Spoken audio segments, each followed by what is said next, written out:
Hello guys, welcome back our channel. ಸ್ನೇಹಿತರೆ, ನಮ್ಮ ಒಂದು ಚಾನಲಲ್ಲಿ ಪ್ರಸ್ತುತ ಮದುವೆ ಆಗೋದಕ್ಕೆ ಹುಡುಗಿ ಬೇಕಾಗಿದ್ದರೆ ನಿಮ್ಮ ಮಾಹಿತಿಗಳನ್ನು ಕಳಿಸಿಕೊಟ್ಟರೆ ಸಾಕು, ನಾವು ನಿಮಗೆ ಮ್ಯಾಚ್ ಆಗುವಂಥ ಹುಡುಗಿನ ಹುಡುಕಾಟ ಮಾಡಿಕೊಡ್ತೇವೆ. ಅದು ಹುಡುಗಿನೇ ಆಗಿರಲಿ ಹುಡುಗನೇ ಆಗಿರಲಿ.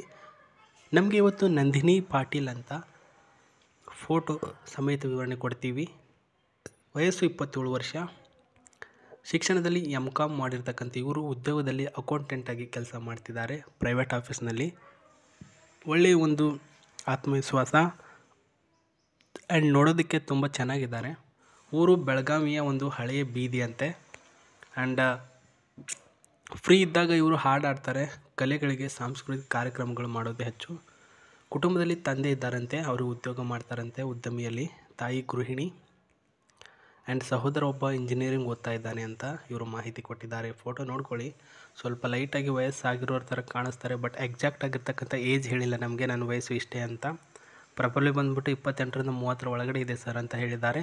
ಅದು ನೀವು ಪರ್ಸ್ನಲಾಗಿ ಮಾತಾಡ್ಕೊಳ್ಳಿ ಎಷ್ಟೆಷ್ಟಿದೆ ಏನೇನು ಕತೆ ಅಂತ. ಇವರು ನಿಮಗೆ ಇಷ್ಟ ಆದ್ರೆ ನಂದಿನಿಯವರು, ನೀವು ಅವರಿಗೆ ಇಷ್ಟ ಆಗಬೇಕು ಅಂದರೆ ಈ ರೀತಿ ಪಾಯಿಂಟ್ಗಳು ನಿಮ್ಮ ಹತ್ರ ಇರಬೇಕು. ಪಾಯಿಂಟ್ ನಂಬರ್ 1, ಪ್ರಸ್ತುತ ಇಂಜಿನಿಯರ್ ಅಥವಾ ಬ್ಯಾಂಕ್ನಲ್ಲಿ ಕೆಲಸ ಮಾಡುವವನಾಗಿರಬೇಕಂತೆ. ಆಸೆಗಳು ಏನಕ್ಕೆ ಇಂಥ ಹುಡುಗಿಯರು ಪ್ರಸ್ತುತ ಆನ್ಲೈನಲ್ಲಿ ಹುಡುಕಾಟ ಮಾಡ್ತಿರ್ತಾರೆ ಹುಡುಗನ ಅಂತಂತಂದರೆ, ಅವರಿಗೆ ಕಂಪೇರ್ ಆಗುವಂತಹ ಅವರ ಡ್ರೀಮ್ಸ್ಗಳನ್ನು ಫುಲ್ಫಿಲ್ ಮಾಡುವಂಥ ಹುಡುಗ ಬೇಕಾಗಿರ್ತಾರೆ ಗೆಳೆಯರೇ. ಒಬ್ಬರಿಗೆ ರೈತ ಬೇಕಾಗಿರ್ತಾರೆ ಆ್ಯಂಡ್ ಇನ್ನೊಬ್ಬರಿಗೆ ಇಂಜಿನಿಯರಿಂಗ್ ಆಗಿರಬೇಕು ಆ್ಯಂಡ್ ಇನ್ನೊಬ್ಬರಿಗೆ ಕೆಲಸ ಮಾಡಬೇಕು ಬ್ಯಾಂಕ್ನಲ್ಲಿ.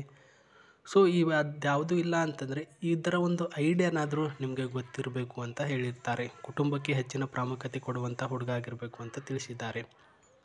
ಸ್ವಂತ ಮನೆ, ಬೈಕ್, ಕಾರು ಹೊಂದಿರಬೇಕು. ಇವ್ರ ಹತ್ರ ಕೂಡ ಒಂದು ಬೈಕು ಮತ್ತು ಕಾರ್ ಇದೆ, ಅದು ಯಾವ ರೀತಿಯಲ್ಲಿದೆ ಅಂತ ನಾನು ತೋರಿಸ್ತೀನಿ. ಆ್ಯಂಡ್ ಒಳ್ಳೆಯ ಒಂದು ಸೌಮ್ಯ ಸ್ವಭಾವದ ಹಾಸ್ಯಪ್ರಿಯ ಹುಡುಗ ಆಗಿರಬೇಕು. ಜೀವನದಲ್ಲಿ ಗುರಿ ಇರಬೇಕು. ನಿಮಗೆ ಯಾವುದಾದ್ರೂ ಒಂದು ಕೆಲಸ ಮಾಡಬೇಕು ಅಂದರೆ ಖಂಡಿತವಾಗಲೂ ಅದರ ಬಗ್ಗೆ ಗುರಿ ಇರಬೇಕು, ಜ್ಞಾನ ಇರಬೇಕು. ಆ ಒಂದು ಕೆಲಸ ನಿಮ್ಮಿಂದ ಸಕ್ಸಸ್ ಆಗಬೇಕು. ಆ ರೀತಿ ಮೌಲ್ಯಗಳನ್ನು ನಿಮ್ಮ ಹತ್ರ ಇದ್ದು ಅಂದರೆ ಖಂಡಿತವಾಗಲೂ ನಾನು ನಿಮಗೆ ಮದುವೆ ಆಗ್ತೀನಿ ಅಂತ ಹೇಳಿದ್ದಾರೆ. ತುಂಬ ಚೆನ್ನಾಗಿದ್ದಾರೆ ನೋಡೋದಕ್ಕೆ, ದಪ್ಪ ದಪ್ಪ ಇದ್ದಾರೆ ಆ್ಯಂಡ್ ಒಳ್ಳೆಯ ಒಂದು ಕೆನ್ನೆಗಳು, ನೋಡೋದಕ್ಕೆ ಮುದ್ದಾಗಿರ್ತಕ್ಕಂಥ ಇವರಿಗೆ ನೀವು ಇಷ್ಟ ಆಗಬೇಕು ಅಂದರೆ ಈ ಪಾಯಿಂಟ್ಗಳನ್ನು ಅಳವಡಿಸ್ಕೊಂಡು ಇವರಿಗೆ ನಿಮ್ಮ ಡೀಟೇಲ್ಸ್ಗಳನ್ನು ಕಳಿಸ್ಬೇಕು. ಮೊದಲನೇದಾಗಿ ಇವರ ಒಂದು ಹತ್ತಿರ ಇರ್ತಕ್ಕಂಥ ಆಸ್ತಿ ನಂಬರ್ 1, ಪ್ರಸ್ತುತ ಆವಾಗಲೇ ಹೇಳಿದ್ನಲ್ಲ ಒಂದು ಕಾರ್ ಮತ್ತು ಒಂದು ಬೈಕ್ ಇದೆ ಅಂತ. ಅದರಲ್ಲಿ ಅವರು ನನಗೆ ಕಳಿಸಿರ್ತಕ್ಕಂಥದ್ದು ಈ ಒಂದು ಕಾರು. ಸ್ನೇಹಿತರೆ, 2020ನೇ ಒಂದು ಇಸ್ವಿಯಲ್ಲಿ ಇದರ ಒಂದು ಮಾಡೆಲಲ್ಲಿ ಪರ್ಚೇಸಿಂಗ್ ಮಾಡಿರ್ತಕ್ಕಂಥದ್ದು ಈ ಒಂದು ಕಾರು. ಇದು ಬಂದ್ಬಿಟ್ಟು 1.2 litre petrol variant and 1.5 litre diesel variant ಆಗಿರುತ್ತೆ. ಎರಡು 2 in 1. ಇವಾಗ ECG ಮತ್ತು ಡೀಸೆಲ್ ಹೆಂಗಿರುತ್ತೆ ಹಾಗೆ ಇದು ಕೂಡ 1 ಡೀಸೆಲ್ಲು ಆ್ಯಂಡ್ ಪೆಟ್ರೋಲ್ ಕೂಡ ಇರುತ್ತೆ ಸ್ನೇಹಿತರೆ. ಮೈಲೇಜಿಂಗ್ ಬಂದುಬಿಟ್ಟು 18ರಿಂದ 24 ಒಂದು ಮೈಲೇಜಿಂಗ್ ಇರುತ್ತೆ. ಸ್ಪೀಡ್ ಬಂದುಬಿಟ್ಟು 180 ಸ್ಪೀಡಲ್ಲಿ ಹೋಗುತ್ತೆ ಸ್ನೇಹಿತರೆ. ಇದು ನೋಡ್ಕೊಳ್ತಿದ್ದೀರಲ್ವ ಎಷ್ಟು ನೋಡೋದಕ್ಕೆ ಸ್ಮೂತ್ ಆಗಿದೆ, ಚೆನ್ನಾಗಿದೆ ಕಲರಿಂಗಲ್ಲೂ. ಟಾಪ್ ಮಾಡೆಲ್ ಆ್ಯಂಡ್ ಈ ಒಂದು ಬಿಲ್ಡ್ ಕ್ವಾಲಿಟಿ ಏನೆಲ್ಲ ಇದ್ದಿದ್ದಾರೆ. ಟೈರ್ ಕೂಡ ನೋಡ್ಕೊಳ್ಬೋದು, ಟೈರ್ ಸೂಪರ್ ಆಗಿರ್ತಕ್ಕಂಥ ಕಂಡೀಷನ್. ಆ್ಯಂಡ್ ಸ್ಪೀಡಲ್ಲಿ 180 ಇದೆ. ಕಲರಿಂಗಲ್ಲಿ ನಮಗೆ ಬ್ಲೂ ಇದೆ, ರೆಡ್ ಇದೆ, ವೈಟ್ ಇದೆ ಅಂತ. ಈ ರೀತಿ ನಿಮಗೇನಾದರೂ ಬೇಕಾಗಿದ್ದರೆ ಈ ರೀತಿ ಸಿಗುತ್ತೆ ಅಂತ ಕೂಡ ಹೇಳಿದ್ದಾರೆ. ಬಟ್ ಇನ್ನು ಆಸ್ತಿ ವಿಚಾರಕ್ಕೆ ಬರೋಣ.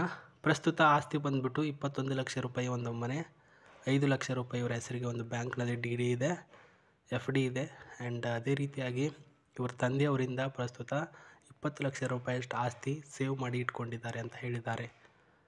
ಸೊ ಇಷ್ಟೆಲ್ಲ ಆಸ್ತಿ ಇದ್ದರೂ ಹುಡುಗ ಬೇಕು ಅಂತ ನಿಮಗೇನಾದರೂ ತಯಾರಿಯಲ್ಲಿದ್ದರೆ ಖಂಡಿತವಾಗಲೂ ನಿಮ್ಮ ಮಾಹಿತಿಗಳನ್ನು ಇವರಿಗೆ ಮೇಲ್ ಮಾಡುವಂತಹ ವಿಧಾನ ಬಂದುಬಿಟ್ಟು ನನ್ನ ಡಿಸ್ಕ್ರಿಪ್ಷನಲ್ಲಿ Gmail ID ಕೊಟ್ಟಿದ್ದೇನೆ.